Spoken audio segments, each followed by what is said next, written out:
mark the celebration of Meghalaya's 50th year of statehood, an English daily, the Meghalayan, had been launched on the 20th of January 2022.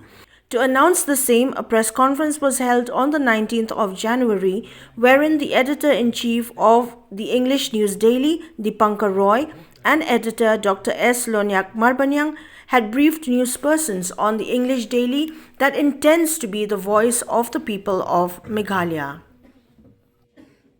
DIPANKAR is the editor-in-chief of the Meghalayan, and I'm the editor of the Meghalayan. So thank you once again, and DIPANKAR will give a...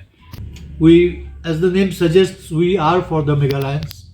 We aspire to be local, hyper-local if possible, and as the note says, we are actually for the marginalized, for the poor.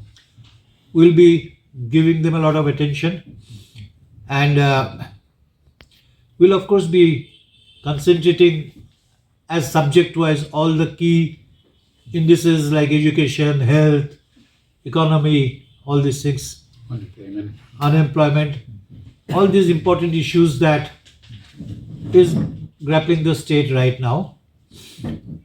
So that is about our mission, and we hope that with all your cooperation, we would be able to embark on a very meaningful journey that at the end of the day would take the Meghalayan into consideration, his welfare, his right to know. We'll be trying to inform him of issues, not so much fluff, but substantial things. Would like to raise their voice and maybe help them to achieve what they want to achieve.